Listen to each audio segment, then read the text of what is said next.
Hey, welcome everyone to the review of the Logitech H800 wireless headset. Now, if you're looking for the written review of this headset, you can find a link to my website in the video description. And of course, this headset is regarded as many as the go-to cheap wireless headset, which brings me to my first and most bizarre point of this entire review. So for a number of years, this headset used to be $79 Canadian or $69 US.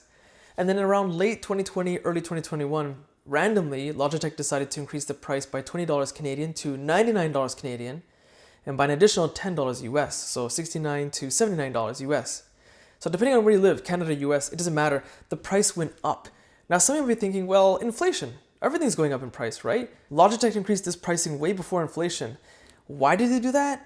Well, it's selling out like crazy during the pandemic. They know it's going to sell anyway, so let's increase the price. Now, most people wouldn't have realized that, but I've been using these for about 2.5, 3 years, so I do notice that, and I'm just like, what's going on here, man? Not cool, but unfortunately, that's what Logitech has done. This is a fully wireless headset, and there's two ways to connect to it. One is to use the USB receiver or wireless Bluetooth connectivity. The USB receiver can be tucked into the left ear cup for convenience. But unfortunately, the receiver is only available in a USB-A fitting and not USB-C. Thankfully, the receiver is quite small, so while it's connected to a laptop, there shouldn't be much fear of it getting damaged while being placed into a laptop bag. Connected to Bluetooth is rather easy. You just gotta press and hold two buttons on the headset and it'll go into pairing mode. One thing to keep in mind is that you can only connect to the receiver or Bluetooth, not both at the same time. This isn't a big deal due to the headset's low price, and this is a feature typically found in more expensive headsets. What that basically means is if you're using the USB receiver to listen to music or you're on a Zoom call or something and all of a sudden your cell phone rings, well, you can't pick it up because you can only be connected to USB or Bluetooth mode one at a time. The range for the receivers advertised as 39 feet. For both the USB receiver and Bluetooth, I was able to get about 25 feet before the signal started to weaken. But let's face it, 25 feet is more than enough for most cases. The only real accessory included in the box is the micro USB charging cable. There's no traveler's pouch, no hard case to use while traveling, but that should be only expected with more expensive headsets, not something in this price range. To make up for this, you can bend each arm so the headset collapses and makes it easier to place in a bag. Now this headset is not the best looking headset, but not the worst. It's just an average looking headset that only comes in black color. What looks strange is that the button controls are outlined in white, so while you're walking around, people will see your media control layout easily. And ironically, while you're wearing the headset, you can't see it. This isn't a big deal, but it just looks weird. A better design I've seen on headsets is to have the control symbols etched in the body so it's faint and not easily visible by people you're walking by. So I mentioned that this is a rather cheap priced headset despite the recent price increase. But even at this price tag, it feels too flimsy. It's kind of weird how easily it flexes around and not in a good way. So I did mention that you can collapse it down and place it in the top of your laptop bag. Okay, it might be fine. But if it were to kind of just fall down and your laptop were to smush it while you're traveling on an airplane or something or it's going through security check-in, it might kind of crush it and possibly damage it. If you're going to use it for everyday use and just place it on your desk, it's fine. I've been using this for over 2 years, but just be cautious if you're planning to travel with this. The boom mic is also rather flimsy and loses ability at the lowest angle to stay up. Eventually it'll just come down on its own with regular use. As I mentioned, I've had my unit for over 2 years and this occurred after the first year of use. It's not a big deal, it can still be used, but the fact that this happened at all is just kind of strange. I have to admit it's surprisingly comfortable to wear, considering the padding on each ear cup is rather thin, like really thin. I think this isn't thanks to that same flex thing I was talking about, how it's a bit too flimsy. Ironically, it kind of works for you when you're wearing it because it doesn't press too hard into your ears, so it makes it rather comfortable, just rest there naturally. Not only that, even if I wear and use it for 4 hours straight, my ears never get sore, they never get too hot or sweaty, so in that regard, in terms of comfort, it does a great job. Not to forget about people with little to no hair, the inside of the top band also has some padding. Oddly enough, the padding on the band is thicker than on the ear pads. While sitting around my neck, it's quite easy to turn my head left, right, and even down. While looking down, my chin doesn't even touch the ear cups due to the generous flex of the headband. The ear cups can rotate up, down, left, and right, but it's hardly noticeable. Again, the important thing is that it's still comfortable to wear. As expected, there's a decent amount of ear cup extension to accommodate all types of head sizes. On the right ear cup is where the boom mic is. While not in use, you can put it all the way up, and from the outside, at most angles, it looks like a regular headphones. While pulled down, you can slightly bend the microphone to bring it closer to your mouth, but it doesn't make much of a difference. So when it comes to noise canceling, first and foremost, there's no active noise canceling. That shouldn't be surprised because of the cheaper price tag. That type of feature is more reserved for more expensive headsets usually. Now, when it comes to just putting it on, you would think that naturally noise from the outside would be suppressed because they're on the ear headset type. Except it doesn't cancel almost any noise at all. I think it's because the padding is foam. It's not really like a gel or a sponge or anything. And due to that reason, it doesn't do a good job at blocking exterior noise.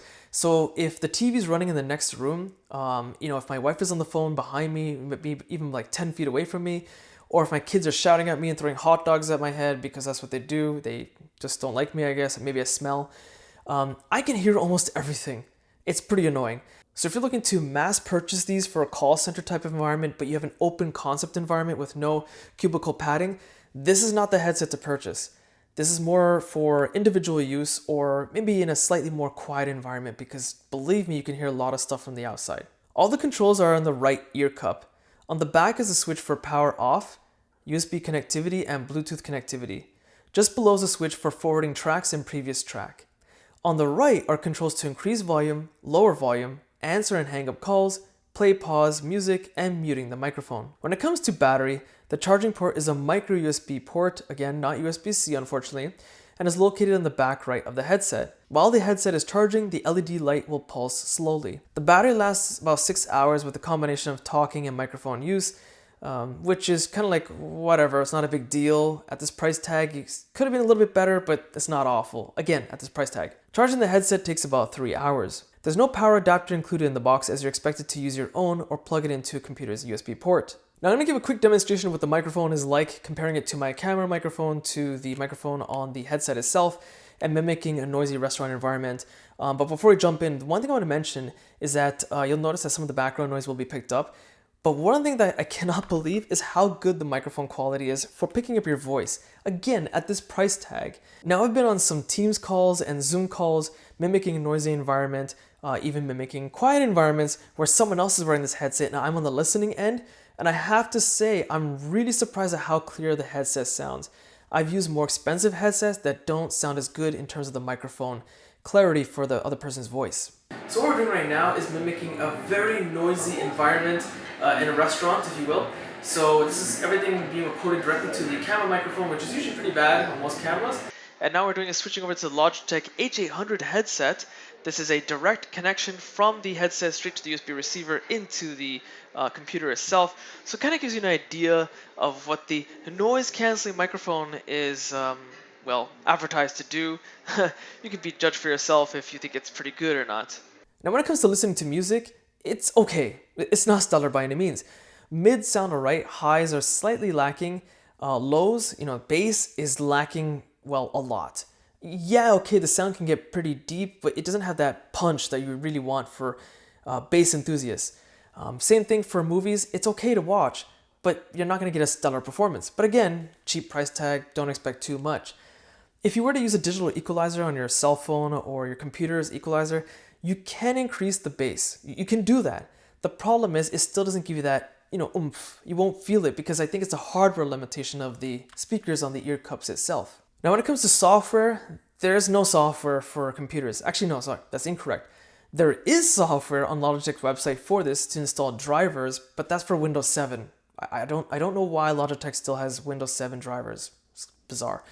But anyway, that's it. There's no special functionality to control, the way the microphone behaves, if you want to increase sensitivity or something like that, or just adjust the equalizer maybe. Same with smartphone. There's no smartphone application to control any special features of the headset itself. Again, not a big deal that there's no computer or smartphone app available, because at this price tag, it's kind of expected, but just thought I'd point it out there. This has been like my old faithful for the last 2-3 years. Even before the pandemic is when I got it. It's considerably popular for a lot of people. This is like the go-to headset for a lot of people at this price tag. Overall, it does a pretty good job, but the random price increase doesn't really justify it, mainly because of the slightly flimsy body, which is one thing, and how it just picks up all noise on your ears when you're wearing them, just because the foam does nothing to cancel exterior noise, despite it being an on-the-ear headset. And that battery performance could be better. So maybe worth considering and checking out. Despite the slight price increase, it's still not bad for its value.